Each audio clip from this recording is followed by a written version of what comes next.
The anime starts off with an aesthetic tea stirring at a cafe, and in the first 14 seconds, I'm sorry, Akane. I met a girl I like, and you see side eyes of regret coming off of Akane's now ex-boyfriend. You can feel the shame. He doesn't want to look at her and see the potential pain he's caused as he's dumping her. Akane immediately thinks, well, I did think he'd been acting cold lately. The cafe becomes dark in her mind, and then we cut to the opening theme. Just an absolute banger intro in the first 37 seconds. Well, attention-grabbing. For anyone who's been in Akane's shoes, I definitely wouldn't call the situation a banger. Akane heads home, and her university friend Momo opens with, "You lost your boyfriend to a girl from an online game?" How interesting. What's up with that kinda like? To Momo, this situation is silly and comical. While Akane is clearly sad, sitting on her bed in the fetal position, teary-eyed. Akane then starts to reminisce about the time her ex got her into the main MMO they played, the same game her ex found a new girl in, Forest of Savior. And this game is the main one referenced throughout the anime. He even has the audacity to ask for the in-game equipment back he lent her. Now if I got dumped like that, I wouldn't be responding to my ex over anything. Like, okay, you're leaving me for another guy. Alright, I'm keeping the gear. It is what it is. But she's more reasonable, replying, oh, okay. Akane boots up her computer, pulls up her coffee mug to take a sip, and thinks, it's not like I'm going to die because I got dumped. Life's going to go on. And as she finally logs into the game, she sees that he's already unfriended her and expresses irritation and regret. I wish I hadn't bought all these items if we were going to break up. She then proceeds to take out her now feelings of frustration on mobs and FOS while raging out. She's interrupted by another player who Akane remembers as her guild mate, named Yamada. She decides to greet Yamada, who responds back to her in a disinterested tone. Not being the one to give up, Akane tries to extend the conversation by revealing her breakup story. However, in response, Yamada tells Akane to leave the hunting ground to him if she's disinterested in the game. Fury takes over Akane as she realizes that she's had it with him and lashes out on Yamada. After typing out all the hateful things to Yamada, Akane receives an announcement alert from Forest of Savior, informing her about a gaming event. Seeing the announcement, Akane has an emotional relapse over her ex, remembering the time he said, "Let's be together forever." And then when he dumped her and said the new girl said she liked him too. Knowing that Takuma will be taking his new girlfriend to the event, decides she's going to show up to the event in hopes of making her ex regret dumping her. After dolling herself for the event, Akane finds herself mesmerized by the amount of gamers present in the event when all of a sudden, she spots her ex. As her ex and the girl walk away, Akane chases after them and bumps into some guy. Some very important guy whose name is in the title of the anime. This is like an embarrassing scene for her. Thoughts of how stupid is this? I want to disappear, and I think I'm about to cry flutter mine. In this scene, the author makes a reference to Cinderella here. Of course, the scene transition is beautiful, but I also think about what it represents as well. A princess found and being rescued by her prince. A true Prince Charming, the tall, blue-eyed Yamada-kun, who she immediately thinks is super hot. She tries to play off falling and losing her shoe, and mentions she was going through a hard time, but then gets the, "I'm not interested," reply from Yamada. He answers not as if he's giving sass or being snarky, but instead that he's just unaware of how to respond to something like this. Basically, Yamada doesn't say much, but he's socially inept as well. She immediately recognizes him from their online interaction and calls him out by character name, which happens to be his real name. We then get interrupted by Akane's ex, who calls out to Yamada. It's then revealed that Yamada is a locally famous FPS gamer. When Akane finds this out, she tries to front and pose as Yamada's girlfriend, show off, and whatnot. Yamada denies this at first, but then Akane bribes Yamada with a code for the FOS rare item he was looking for in their first interaction. Then Takuma starts to have this meltdown about how he'd been following Yamada for 3 years, and that he's never gotten a DM reply from Yamada. Meanwhile, shocked to know that his role model is associated with Akane, Takuma falls to the ground and cries bitterly. Just when Akane thinks has won the battle, she sees Takuma being consoled by his new girlfriend. We then move from this scene to a restaurant where Akane is once again depressed, saying she won the battle but lost the war. All because regardless of her flex of having Yamada pretending to be her boyfriend, she at the end of the day is not dating him, and her ex is getting loved on and consoled by another woman. Yamada asks if he can go home, and Akane breaks down further, tearing up at the thoughts of her ex and his new girl. They kind of go back and forth about Yamada being a paid pro gamer, but he's never had a girlfriend, until eventually Akane decides to go to the bathroom. She comes back to an empty table, thinking she had been ditched by Yamada. And we get this beautiful and sad inner monologue about how she's feeling from now on. I'm going to be alone. We then hear Yamada say, "Are you okay?" and get a teary-eyed Akane once again, and then feelings of relief that he's still here. And he had bought band-aids to patch up her scraped knee. Like, even this moment is so heartfelt and touching. He was thinking of her, and this is what Akane wanted all along. Just someone to care and think of her, and even better that it's a hot guy. It's at this point we transition to Akane waking up into a bed that's not hers, but instead Yamada's. Yamada pauses his game and informs Akane about her shenanigans, revealing how she got drunk, dozed off in the restaurant, and also puked on herself. Embarrassed beyond belief, Akane quickly apologizes to Yamada, who simply tells her to get out. After getting back home, Akane washes off the remains of last night, and she suddenly realizes that she doesn't have her necklace. Logging back into Forest of Savior, she tries to contact Yamada in hopes of asking about the necklace, but instead runs into another player, named Ruraheim. As it turns out, the necklace was given to her by Takuma. Devastated by losing the necklace, Akane tells her story to Ruraheim when Yamada logs in. As Akane asks Yamada about her necklace, he tells her that he hasn't found it at his place.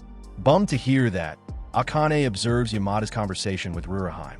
He tells her about how the inventory box is always brimming with trash. Ruraheim tries to reason with Yamada, telling him that a player could have brought in the inventory, deeming it as useful, but Yamada continues to berate the items. Then, Akane slowly raises her hand and reveals that she's the one that brought the noob loot. They have a small spat that embarrasses Akane enough for her to log out. The spat is over the fact that Akane fills the guild's storage with useless items because she wants to help newbies, and Yamada cleans out the storage all the time because the items are horrendously useless and that even a newbie would know better. But he says, try to be more selective because there's only so much storage. Later in Akane's dreams, she's still haunted by relapse. A desire for her ex to say he was wrong and he wants her back, but we all know things would never be the same.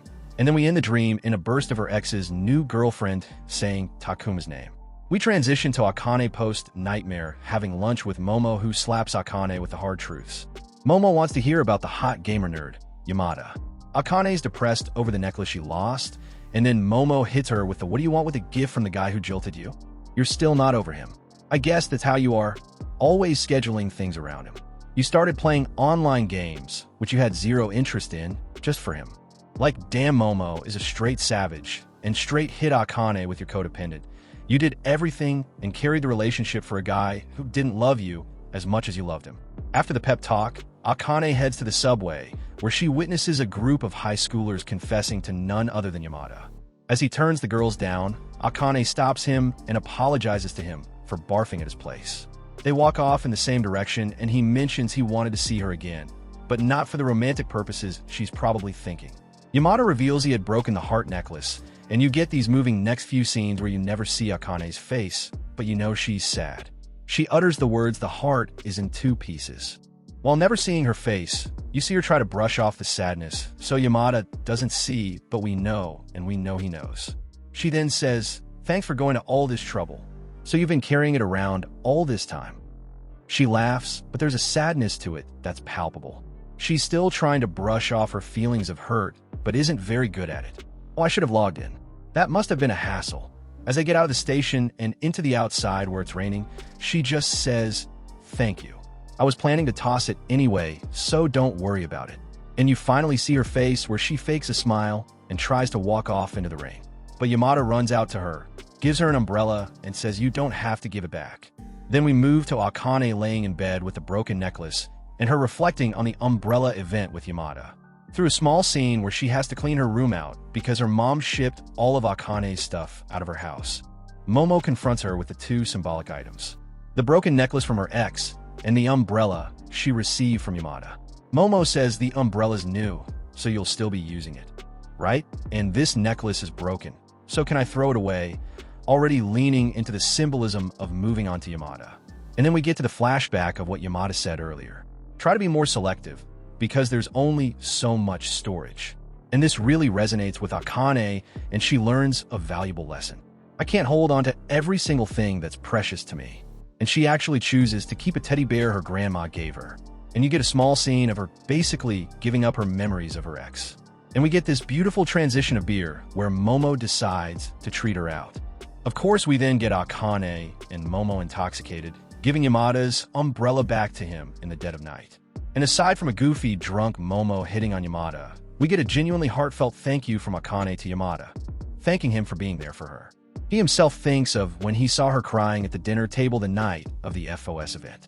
AMD then brings up that their guild master Ruri, who was worried that Akane hadn't logged into FOS in a while, and turns his face away while suggesting they should all play again sometime. As Akane finds herself in a group date with Momo, she realizes that she's not yet ready to move on and decides to go home. Momo complains to her about transforming into a dusty gamer girl, since she was on her phone throughout the entire mixer.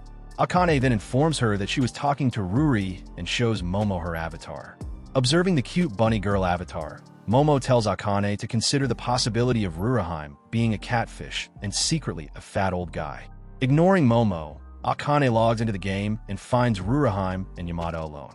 Ruraheim tells Yamada how she misses spending time with him and recalls the time when it was just them. Suddenly, Akane finds her head filled with thoughts regarding Ruraheim and Yamada's relationship.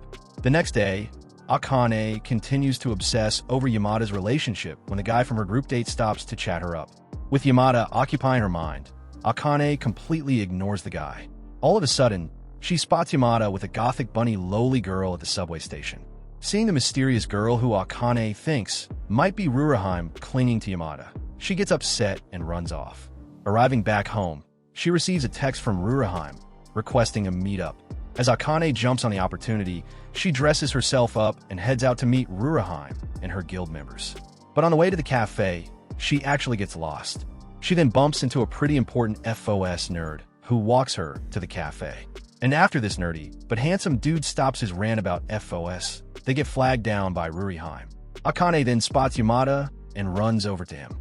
We then get flashback to when Yamada was taking care of Akane after the FOS one-year event.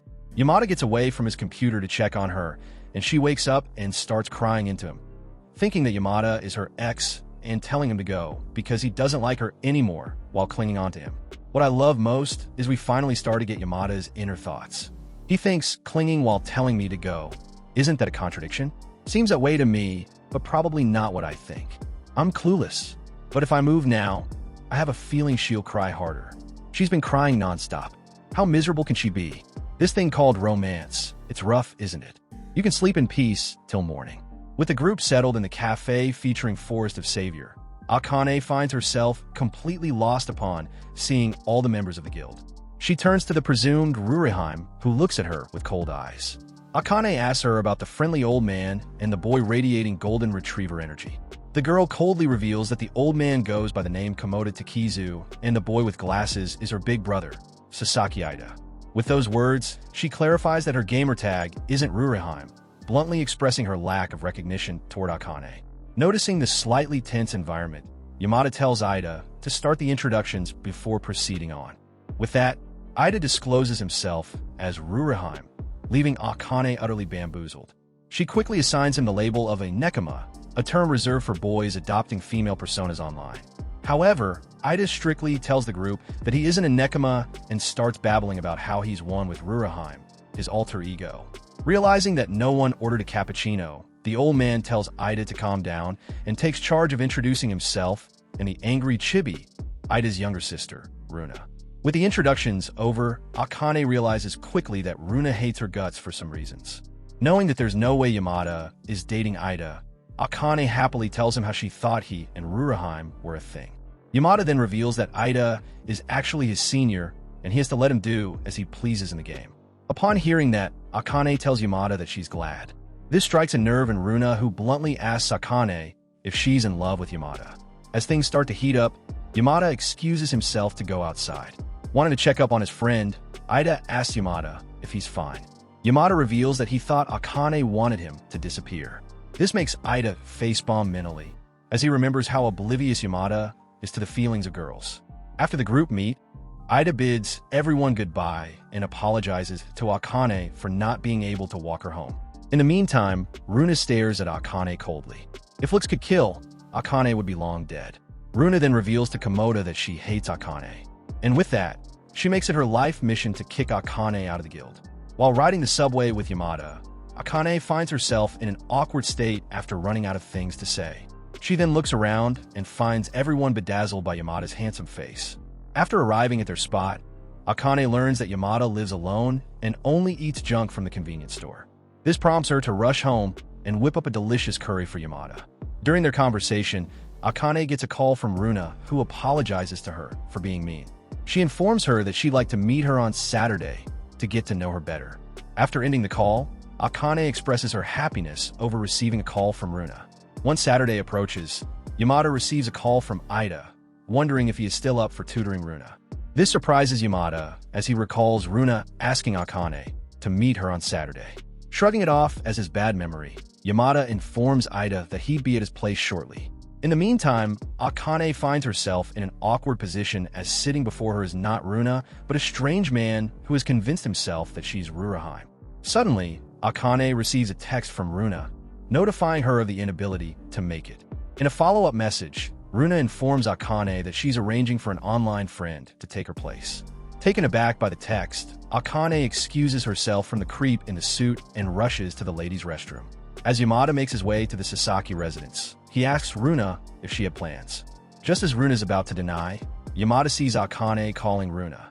In the end, Runa reveals that she asked a rabid fan of Ruraheim to meet Akane through her brother's phone. Realizing just how dangerous this is, Yamada turns to leave when Ida arrives. In the meantime, Akane's troubles go from 1 to 10 as the creep in the suit begs her to open the bathroom door. Once Ida finds out the truth, he calls Komoda to bring his van so they can reach Akane. During the ride, Ida tells Runa that it's because of this very reason that nobody really likes her. Slapped with reality, Runa tells Ida that she doesn't care since she has plenty of online simps. As the group arrives at the location, they find Akane seated beside the crazy suited guy. Upon approaching the table, Yamada inquires about the bandage wrapped around her leg. Before Akane could answer, the creep reveals that it was all his fault.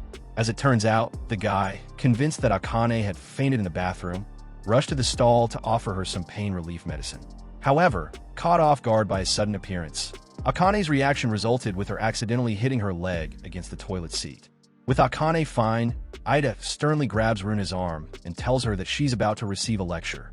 However, before Ida could punish her, Akane saves her by telling Ida and the boys to get her some medicine because her stomach hurts. Expecting an earful from Akane, Runa patiently waits, but to her surprise, Akane asks her to play FOS with her sometime. Taken aback by the request, Runa angrily tells Akane that she purposely sent a weirdo to scare her away. As Runa expresses her hate for her, Akane calmly tells her that the reason why she came to meet her today was because she wanted to befriend her. Caught off guard by Akane's kindness, Runa starts to cry. She apologizes to her for being so mean to her. As the boys return, they find Akane consoling the crying girl.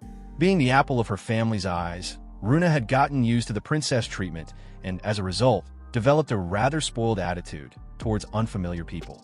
Since she tends to come off as cold, the girls in her class often avoided her and address her by her last name only. But of course, since boys don't really care about personality, they all secretly have a crush on Runa.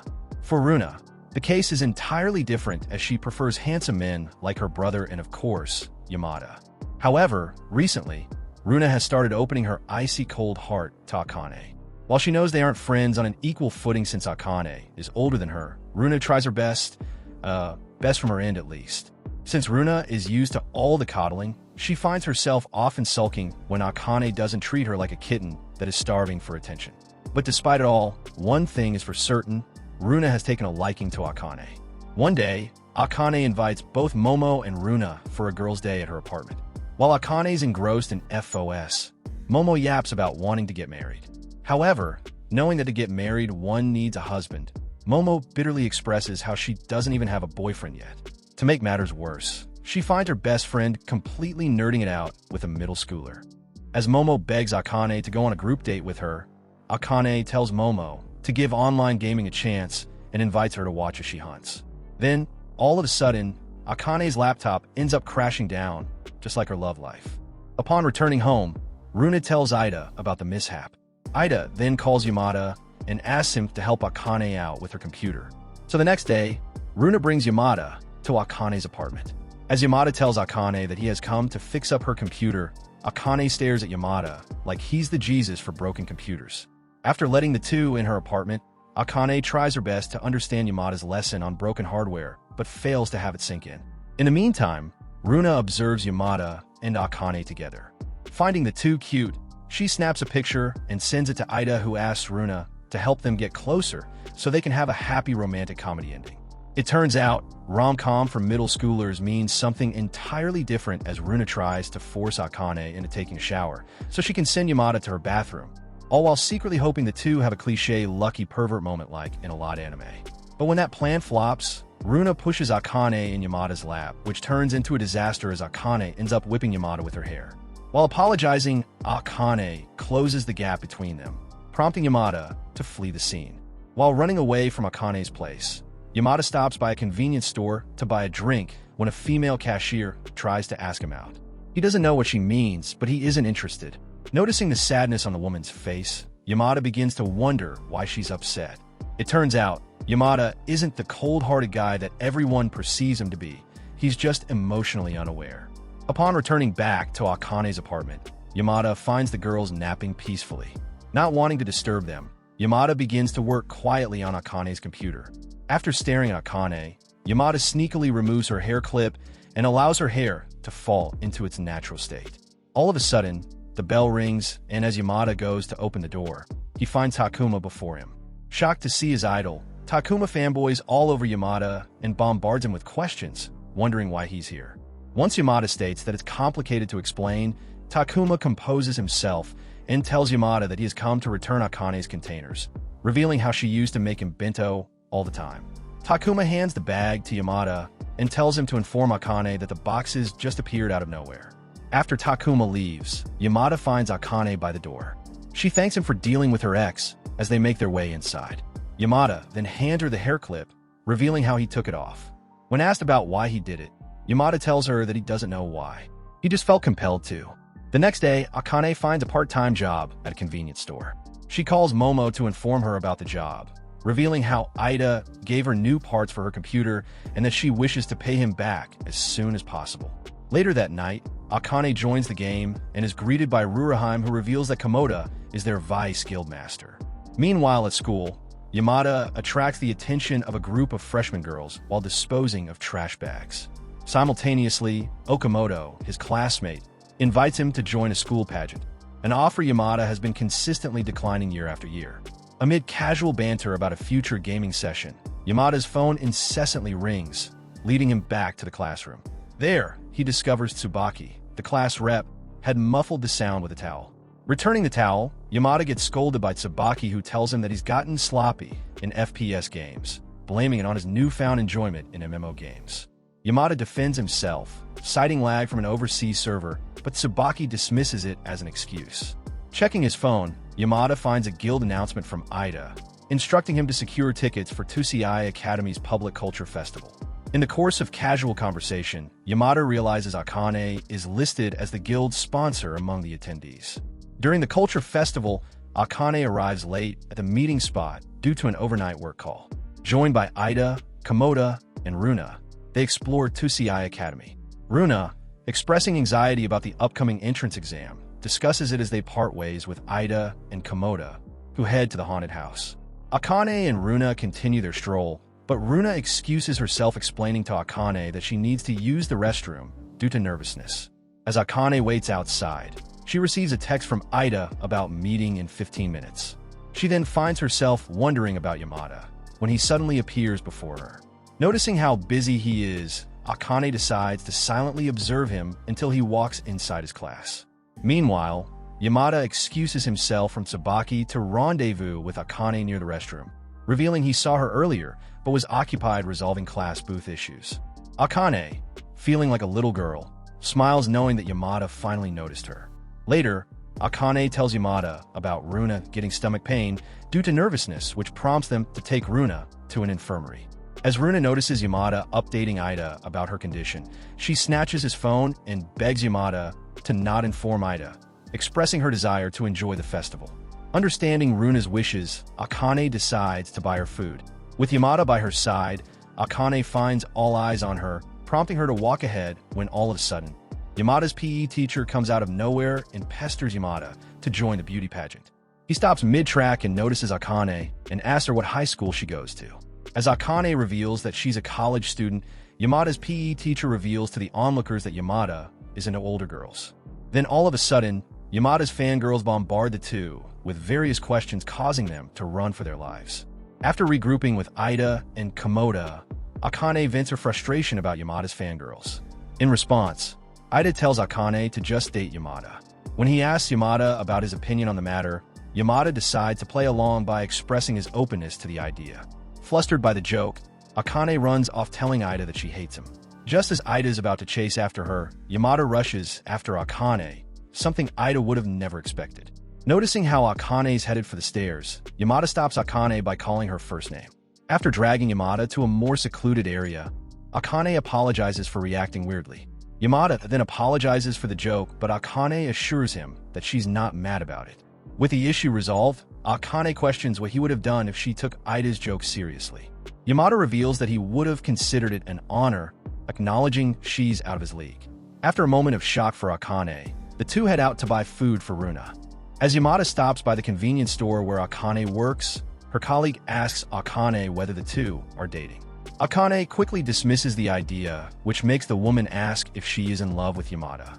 Unsure about what she feels for Yamada, she tells her colleague that she's not really sure.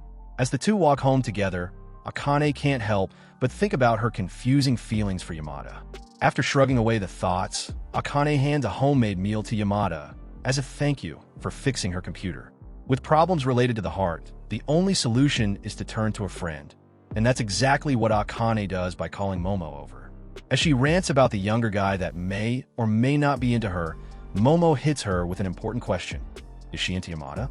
Before she could answer her, Akane gets a call from Runa, who tells her to quickly meet her, as the guild is facing a crisis. Upon arriving at the playground, Runa screams like a banshee, stating that they're getting yet another new member who just happens to be a woman. Venting out, Runa tells Akane that when they started the guild, they had decided to keep it close friends only.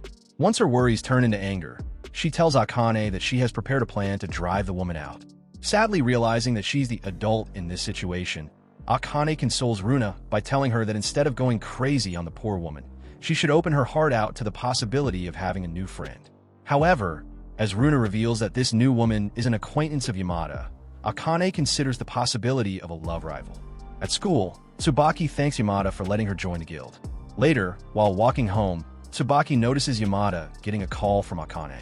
Once the conversation ends, she gets a little nosy and asks Yamada about Akane. After reflecting for a moment, he tells her he doesn't know how to answer her question. The next day, Runa tells Yamada that Akane is coming down with the flu. As Yamada goes to check up on her, he finds Akane outside, fallen by the bike area. He decides to pick her up and carries her home. While waiting for Yamada, Tsubaki finds his number busy and decides to make it back home with Okamoto. On their way home, Okamoto playfully teases her about how she's going to one day lose Yamada if she doesn't confess her feelings. Tsubaki then begins to cry because she understands that one of these days, Yamada will meet someone. A flashback to middle school shows Tsubaki approaching Yamada under the guise of learning gameplay from him. As time passed by, Tsubaki became slightly closer to Yamada. One day, Yamada revealed how in elementary school, he had a girl who liked him and got bullied because of it. Since they used to live close, the teachers would make him go to her house to give her handouts. Eventually, the girl asked Yamada to stay with her forever, but in response, Yamada told her he didn't know if that would be possible. Since then, the girl had stopped coming to school and eventually moved away. He told Tsubaki that he often thought about that girl and how he should have responded to her. After hearing Yamada's story of how he possibly gave the girl a lifelong trauma, Tsubaki realizes that she should have avoided Yamada at all costs, but instead, she ended up staying close and falling for him. In the present, Yamada wraps Akane and brings her to a hospital. Once she regains consciousness, she finds Yamada by her side. At first, she thinks it's all a dream, but as Yamada explains everything to her, Akane ends up getting emotional because of his kindness. After calming down, she finds Yamada looking at her. At that moment, Akane realizes that she finds comfort and safety in Yamada's presence. The following day, Momo arrives with basic groceries at Akane's apartment. As she learns that it was Yamada who brought Akane to the hospital, she asks her if she has been dating behind her back. Akane insists that she and Yamada are just friends, which only causes Momo to look at her with more suspicion. As Akane goes to retrieve her wallet, Momo is left alone with her thoughts. Indeed, a dangerous situation. She thinks about how it's not common for a guy to take care of a woman he doesn't fancy. But since she doesn't know Yamada well, it's hard to define the relationship. Similarly, Akane has just gotten her heart crushed and isn't sure if she's ready for love again. Later, Akane logs into FOS and finds Ruraheim with a new guild member, Tsubaki. Almost instantly, Akane warms up to her and decides to show Tsubaki the ropes. As the two decide to bond over monster hunting, Akane and Tsubaki quickly realize that the threat is too big for them. In the meantime, Ruraheim chills back and watches the girls struggle for their lives. In the end, the girls are unable to annihilate the monster. After deciding to end their gaming session, Akane and Tsubaki part ways for the time being. As Akane calls Yamada, Tsubaki tells Ruraheim that she joined their guild for a selfish reason, but now she's not sure about what she wanted to achieve in the first place. After ending the call with Yamada, Akane tells Momo that she wants to meet her. Arriving at the cafe, Akane asks Momo if she has any flaws regarding romance when all of a sudden, two jerks from Momo's group date show up to pester her and Akane. Noticing the discomfort, the waiter arrives at the table. Akane recognizes him as Ida. As a fellow guild member, Ida decides to help out Akane by swiftly dealing with the boys. With a shift over, Ida walks out of the cafe and finds Akane and Momo waiting for him. As Akane tells Ida that she has something to tell him, the group decides to head to the nearest park. Minutes pass by as Akane fumbles hard with her words. In the end, Momo gets tired of all the buildup and tells Ida that Akane is in love with someone. Knowing exactly who it is, Ida thinks back to the first time he met Akane in the game, looking all battered. As Ida applauds Akane for moving on, Momo speaks once again, revealing how Akane is still pondering over why she got dumped by Takuma. Akane finally tells the two that since they've been there for her when she got dumped, she wants to talk to them about the person she's in love with now. Smiling slightly, Ida tells Akane that the person she's in love with is a kind-hearted guy. Continuing on, Ida says that while he can come across as someone insensitive, in truth, he has a big heart which allows one to be authentic. With that, Momo and Ida both push Akane to confess, assuring her that they'll be here for her, regardless of whatever happens. As Akane decides to give it a go, Momo seizes the opportunity to shoot her shot by telling Ida that she's looking for a husband if he's single. While making her way to Yamada, Akane thinks about all those times her heart fluttered and she refused to accept that she was in love with him. As she arrives at Yamada's apartment, she tries to confess but ends up chickening out. Yamada tells her that he's late for cram school and asks Akane to talk to him while on the way to the station. As the two head to his train, Akane finds herself getting cold feet. In the end, Yamada tells Akane that if it's something important, she can call him after class. Once the classes end, Yamada walks home with Tsubaki due to a heavy rain shower. Noticing how Tsubaki is getting wet, Yamada hands her the umbrella and decides to make a run for it. This time, Tsubaki chases after Yamada to confess her feelings. She then pleads with Yamada to think about her, just for a day. The next day, Yamada finds Akane and apologizes for not being able to talk to her yesterday. Noticing Yamada's lack of energy, Akane tells him to cheer up. She then gives him a pep talk by telling him how he's such an amazing friend to everyone. The following night, Tsubaki tells Yamada about how she has liked him a lot, and while she knows she'll get rejected, she expresses her relief over not having to pretend anymore. After listening to her, Yamada tells Tsubaki that he can't reciprocate her feelings. When Tsubaki notices a drawing on Yamada's hand, knowing that it's a drawing by Akane, she tells Yamada that she knows the person who drew it, calling it the person he likes. For the first time, Yamada doesn't deny his feelings for Akane. Yet despite knowing everything, Tsubaki cries and thanks Yamada for making time for her. In the meantime, Akane gets ready to meet the guild members at a barbecue restaurant. It turns out, Old Man Komoda is actually rich and well-known, as everyone in the restaurant notices him and comes to greet him. During the meetup, Akane gets drunk and acts stupidly. When Yamada arrives, Ida forces him to look after her. During their walk home, Yamada holds Akane's hand, afraid to let her go. Upon arriving at Akane's place, Akane asks Yamada whether he likes her. Smiling, Yamada tells Akane that he has feelings for her. Afraid that it's all a dream, Akane asks if she could call him. This causes Yamada to hug Akane, as he assures her that he would call her in the morning. The next morning, Yamada calls Akane as promised. With that begins Akane and Yamada's love story.